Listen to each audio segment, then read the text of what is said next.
নুরু এই কথাটা নুরু একটা কথা স্বীকার করেছেন আমাদের কাছে, তাকে এই আন্দোলন চলাকালীন সময়ে একজন নেতা তাকে চালু করেছে। আমরা সেই নেতাকেও ডেকে এনেছি। আর ব্যাকে যাওয়ার সুযোগ নাই। ব্যাকে গেলে চুরি পয়রা ঘরে বসতে হবে, হয় বাঁচবো না হয় মরবো। আসসালামু আলাইকুম ভিউয়ার্স, দেশ ও দেশের বাহির থেকে যারা আমার ভিডিওটি প্লে করেছেন জানাচ্ছি আন্তরিক শুভেচ্ছা ও অভিনন্দন। আশা করি সবাই ভালো আছেন, সুস্থ আছেন, আলহামদুলিল্লাহ। তো ভিউয়ার্স, কোটা বিরোধী আন্দোলনে নাশকতা ও সহিংসতা এবং রাষ্ট্রদ্রোহিতার কারণে ভিপি নূরকে গ্রেফতার করা হয়েছে এবং পুলিশ হত্যা ও ছাত্রলীগ হত্যার জন্য কোটি কোটি টাকা বিভিন্ন নেতাকর্মীদের কাছ থেকে খেয়েছেন এমন অভিযোগ তুলেছেন ডিবি হারুন। এবং সেই অবস্থায় তাকে এমন নির্যাতন করা হয়েছে যে তিনি পায়ে হেঁটে দাঁড়িয়ে আদালতে তিনি দাঁড়াতে পারেননি। দর্শক, সর্বশেষ ভিপি নূরের বিরুদ্ধে যে বড় ষড়যন্ত্র হচ্ছে এবং কাদের কাছ থেকে ভিপি নূর টাকা খেয়েছে এই আন্দোলন এবং সহিংসতা ও জ্বালাও পোড়াও করার জন্য এই সম্পর্কে বিস্তারিত জানবো রিপোর্টে। সো ভিডিওতে যাওয়ার আগে ছোট রিকোয়েস্ট করব, যারা এখনো চ্যানেলটি সাবস্ক্রাইব করেননি, নিয়মিত দেশের সকল আপডেট সবার আগে জানতে অবশ্যই চ্যানেলটি সাবস্ক্রাইব করে পাশে রাখবেন। দর্শক আসুন স্ক্রিনে। নুরু এই কথাটা নুরু একটা কথা স্বীকার করেছেন আমাদের কাছে, তাকে এই আন্দোলন চলাকালীন সময়ে একজন নেতা তাকে 4 লক্ষ টাকা দিয়েছে। আমরা সেই নেতাকেও ডেকে এনেছি। সেই নেতা বলছে হ্যাঁ আমি দিয়েছি।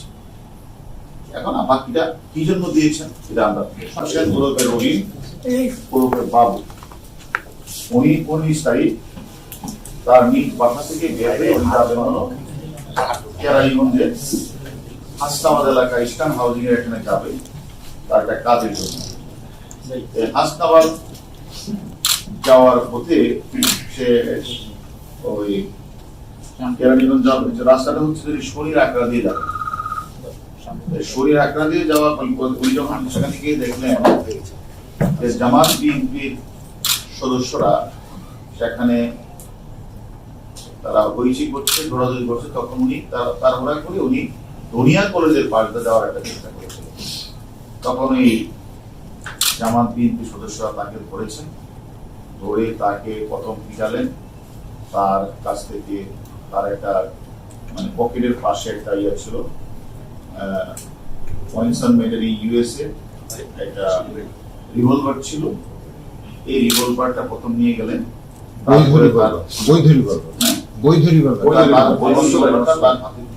ব্যবসায়ী, সেই ব্যবসায়ীর কাছ থেকে নিলেন, নিয়ে তার সাথে 3টা মোবাইল ছিল, 3টা মোবাইল নিলেন, নিয়ে তারপরে তার উপরে তারা অনেকেই তারা ভেবেছে সে বোধ পুলিশ, তার কোমরে পুলিশ, এরকম কোমরে হলো রিভলভার, সেই কারণে তারা মনে করছে সে পুলিশ হতে পারে।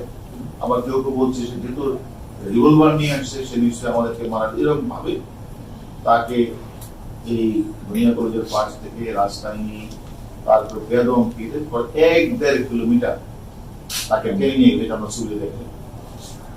কিন্তু আমরা তারপরে চিঠি করেছি, চিঠি ক্ষেত্রে আমাদের ওয়ারি ডিভিশন তদন্ত করছেন ইলিয়াসের নেতৃত্বে।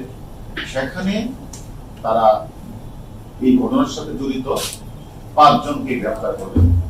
এই 5 জনের মধ্যে সরাসরি 2 জন, যে তাকে পিস্তল নিয়ে যাওয়া, তার মোবাইল নিয়ে যাওয়া, তাকে যে 1-1.5 কিলোমিটার পথ তাকে যে ট্রেনে হিস্ট্রি নিয়ে যাওয়া, তারা স্বীকার করেছে। এবং আমরা এই যে বৈধ রিভলভারটা উদ্ধার করেছি, মোবাইলগুলি উদ্ধার হয়ে যাবে এবং আমরা যে নিখোঁজ যে মানুষটা আমরা তাকে তার সন্ধানটা আমরা এখনো পাইনি, তবে আমরা ধারণা করছি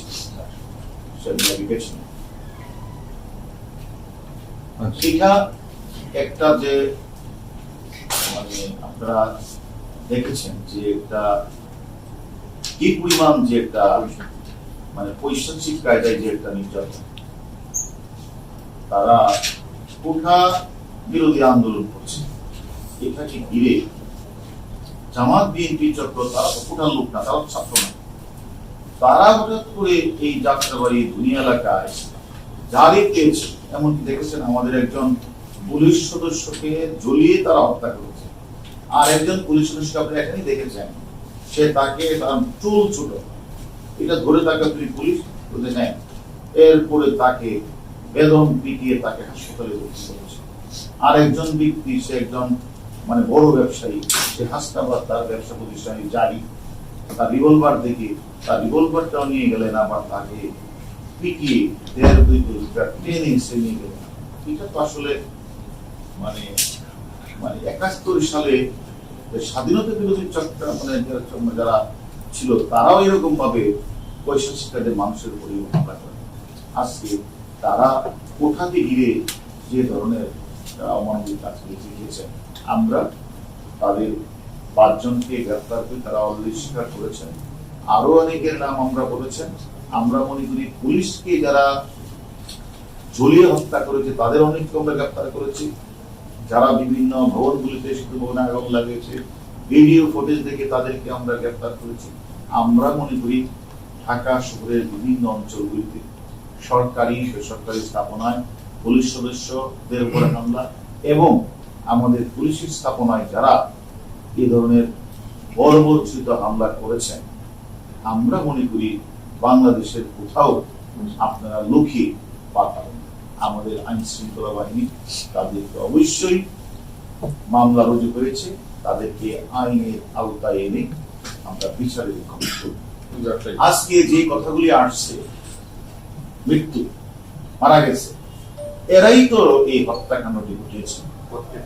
এরা ঢাকা শহরের উত্তরাতে আপনারা দেখেন জাহাঙ্গীরের বডিগার্ডকে জ্বলিয়ে হত্যা করেছে। আপনারা লক্ষ্য করেছেন বিডিবি ভবনে গিয়ে তারা আগুন লাগিয়ে ছারখার করে দিয়েছে। তারা আমাদের বাংলাদেশের একটাই তো প্রথম থেকে যে বিডিবি আমাদের অতীত ইতিহাসের আমাদের যে সবকিছু আকারে আছে ধ্বংস করেছে। আমাদের স্বপ্নের মেট্রো রেল আমরা আসতে উত্তরা থেকে আমরা এখানে আসতে লাগলো আধা ঘন্টা, এখন আমাদেরকে আজকে নাকি এটা চলবে না অনেকদিন। আপনার এক্সপ্রেস হাইওয়ে বুথে আগুন লাগানো হয়েছে। আমরা দর্শক, স্ক্রিনে আমরা ডিবি হারুনের কাছ থেকে ভিপি নূর সম্পর্কে বিস্তারিত জানলাম এবং 3 সমন্বয়কের কাছে থেকেও তারা কি ধরনের তথ্য পেয়েছে সে সম্পর্কে বিস্তারিত আপডেট আসলে অবশ্যই জানানো হবে, কেউ ভিডিওটি স্কিপ করবে না। এখন আমরা জানবো যে বর্তমান ভিপি নূরের সর্বশেষ যে হালত কি হতে পারে, তার যেভাবে তার উপরে নির্যাতন চালানো হচ্ছে এবং যেভাবে তিনি ফেসে গেলেন রাষ্ট্রদ্রোহিতার কারণে। আসুন বিস্তারিত থাকছে এই রিপোর্টে।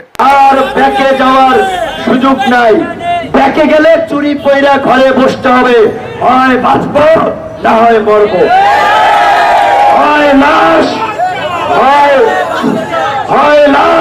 না হয় ইতিহাস। এই বাংলাদেশে শেখ হাসিনার নব্য হিটলারি শাসন ব্যবস্থা চিরস্থায়ী বন্দোবস্তের মতো চিরস্থায়ী ভাবে থাকবে নাকি দেশে গণতন্ত্র ফিরে আসবে? সর্বাত্মক প্রস্তুতি নিয়ে রাজপথে নামুন, না হলে আগামীতে রাজনীতি করার অস্তিত্ব থাকবে না। শেখ হাসিনা স্বৈরাচার, এই মুহূর্তে বাংলা ছাড়, মুক্তিযুদ্ধের ঠাঁই নাই, স্বৈরাচারের ঠাঁই নাই। সমস্ত রাজনৈতিক দলের নেতৃবৃন্দকে আহ্বান জানাতে চাই, অনুরোধ করতে চাই, আপনারা ছাত্রদের পাশে থেকে বাংলা ব্লকের অবরোধ কর্মসূচি, বিক্ষোভ মিছিল আপনারা সফল করুন।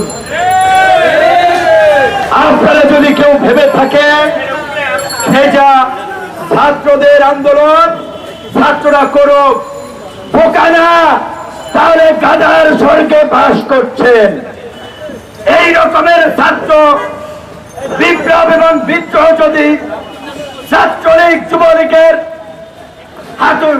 বাজুকাসক্ত হাতুড়ি হেলমেট বাহিনী দিয়ে কমান্ড করে ফেলে রাজনৈতিক দলকে ফুটবলের মতো যেখানে সেখানে পেটাবে।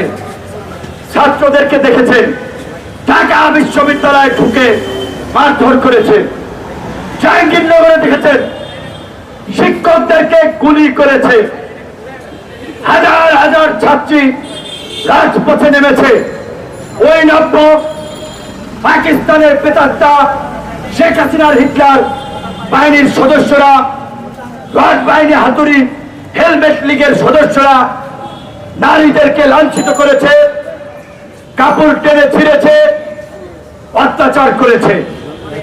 আপনারা যারা বিরোধী দলের রাজনীতি করছেন গত 16 বছর ধরে এই অত্যাচার নির্যাতন পরিস্থিতি দেখে এসেছেন, তাই আপনাদেরকে অনুরোধ করব ঘরে বসে থাকবেন না, ছাত্রদের দিকে তাকিয়ে থাকবেন না।